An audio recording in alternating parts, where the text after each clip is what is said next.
Zohran Mamdani, by now probably not a strange name, but if you don't know, 33-year-old New York State Assembly member, Democratic mayoral nominee, and he identifies as a democratic socialist, as well as a Shia Muslim. If you don't know by now, there's a combination that's problematic here. You and I need to talk about this. I'm Marcus Peter.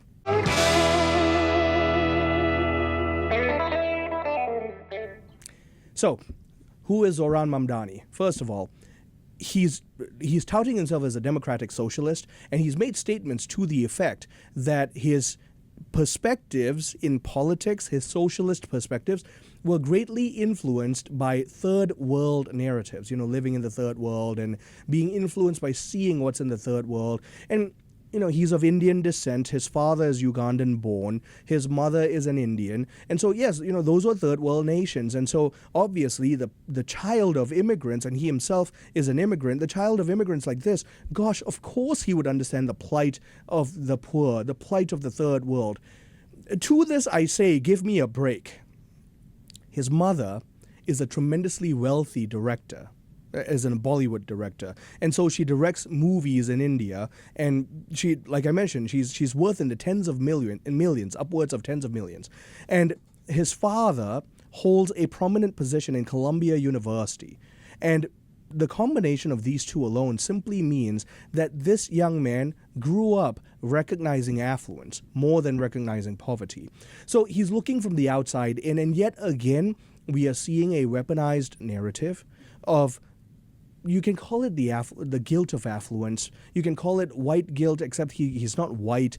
It's the guilt of the first world for some reason. And this is the conflict narrative. This is Hegelian narratives that have been weaponized by Marxism. And so we're seeing it come fresh in the public sphere, where if you are wealthy, if you have any form of wealth, gosh, you are the problem. Because you are the oppressor. You got this wealth by means of oppression. And the solution is redistribution.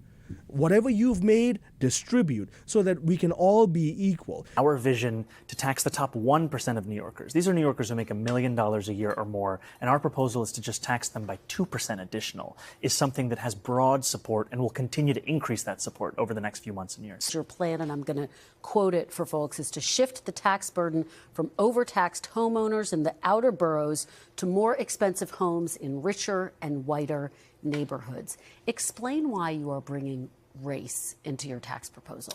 That is just a description of what we see right now. It's not driven by race. It's more of an assessment of what neighborhoods are being undertaxed versus overtaxed. We've seen time and again that this is a property tax system that is inequitable. We're simply describing the types of neighborhoods that would see these increase in taxes, and yet by invoking race, do you run the risk of potentially alienating key constituents? I think I'm just naming things as they are.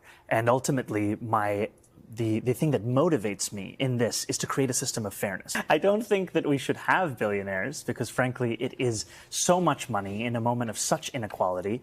And ultimately, what we need more of is equality across our city and across our state and across our country. And I look forward to work with everyone, including billionaires, to make a city that is fairer for all of them. This is a destructive, demonic narrative. Yes, you heard me right. And by the way, I don't fall under any category of being affluent. I'm not even in the top however many percent. Just want to make that clear here. I'm just a person who recognizes truth for truth's sake, who recognizes where the church stands on these things, and who can see as a student of history how policies of equality of outcome never bode well. Eventually, pushes for equality of outcome lead to first governmental totalitarianism, which you've seen throughout history, and eventually the USSR's breadlines.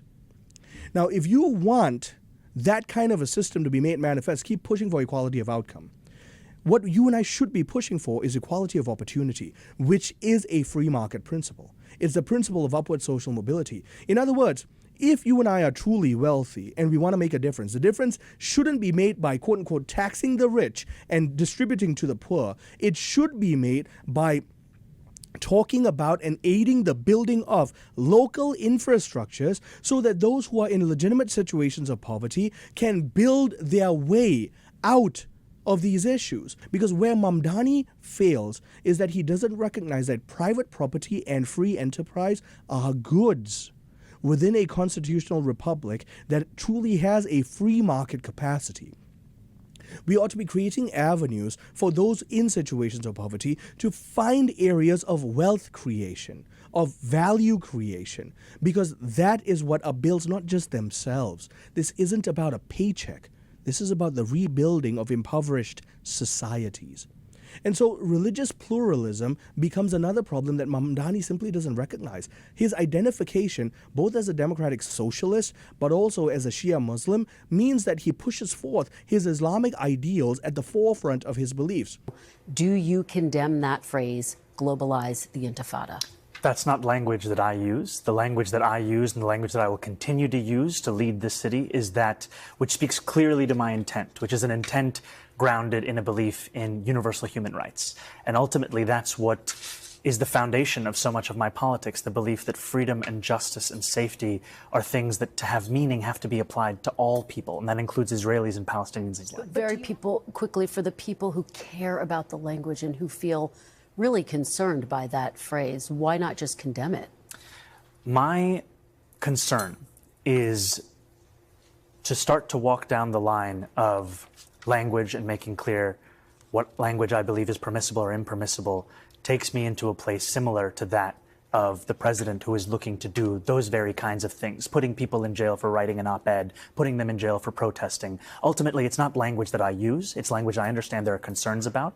And what I will do is showcase my vision for the city through my words and my action. And herein lies the issue. Hold your beliefs. This is a free nation.